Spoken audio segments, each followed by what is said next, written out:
Questions 1 through 3. Listen to the lecture and answer the questions. Good afternoon, everyone. Today we're exploring the development of sign language, a topic that, surprisingly, is still misunderstood by many people.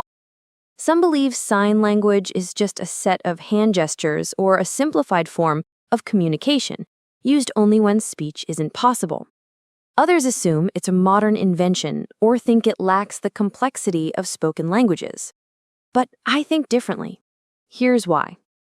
Let's start with the idea that sign language is a recent development. In reality, signing systems have been around for thousands of years. Even in ancient civilizations, like Egypt and Greece, people used gestures and body language when speaking was difficult, during ceremonies or in noisy places. These early examples show that visual communication has always played an important role in human interaction. Now, let's look at the idea that sign language lacks complexity. In the 16th century, an Italian doctor, Geronimo Cardano, believed that deaf people could understand complex ideas through signs.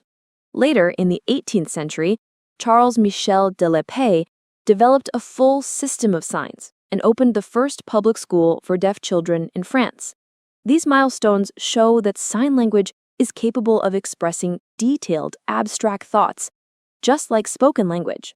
Finally, let's address the idea that sign language is just a set of simple hand gestures. In reality, sign languages have their own grammar, sentence structure, and rules. For example, American Sign Language, ASL, isn't just a visual version of English. It has its own word order and ways of expressing ideas that don't exist in spoken English. Today, sign languages differ across regions and cultures.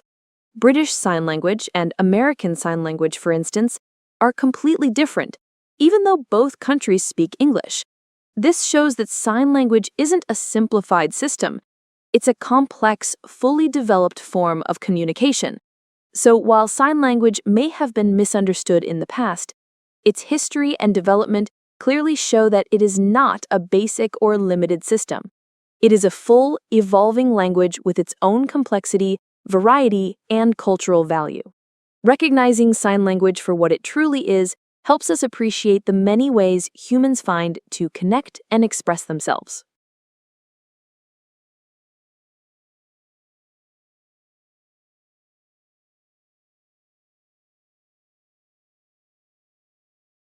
Questions 4 through 6. Listen to the lecture and answer the questions. Good morning, class. Today, we are going to explore how body language can mean different things in different cultures. We often think gestures and facial expressions are universal, but they can actually lead to misunderstandings if we're not aware of cultural differences. Let's begin with eye contact. In many Western cultures, making direct eye contact shows confidence and honesty. People expect it during conversations. But in some Middle Eastern cultures, the meaning can be different. Too much eye contact, especially between men and women who are not related, can be seen as disrespectful or inappropriate. In more traditional settings, avoiding eye contact can actually be a way to show politeness or modesty. That seems hard to believe. I always thought eye contact was a basic rule everywhere. Yes, Mia, it's a common belief, but it doesn't hold true in every culture. That's why understanding cultural context is so important when communicating with others. I guess that makes sense. I never thought something like eye contact could mean opposite things in different places. Another good example is gestures. In most countries, nodding your head means yes and shaking it means no. But in Bulgaria and Greece, it's actually the opposite. Wait, so nodding means no? That must be confusing for travelers. It can be. Handshakes are another great example. In Western countries, a firm handshake shows confidence. But in some Asian cultures, a soft handshake or no handshake at all is more polite. Some people greet with a bow or another gesture, depending on custom or religion. That's why being aware of these differences is helpful, especially if you travel or work with people from other cultures. So, what's polite in one culture might seem rude in another? Exactly. And the same is true for personal space. In the US and Canada, people usually stand about an arm's length apart. It shows respect for personal space. But in places like Latin America or the Middle East, standing close is more common. It's a sign of friendliness and interest. As we've seen today, body language is powerful, but it's not the same everywhere. Understanding these cultural differences helps us avoid miscommunication and show respect in international settings.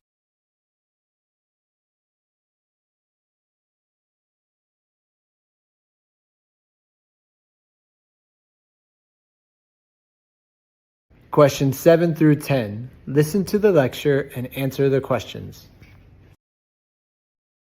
Good morning, everyone. Today, we're going to explore how being bilingual might affect the brain.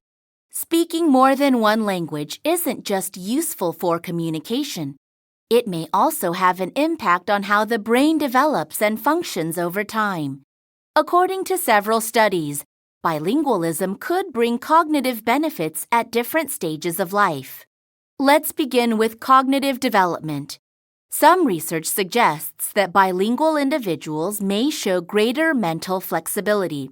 This could be because switching between languages requires focus, attention control, and the ability to shift between tasks. These skills are part of what scientists call executive function.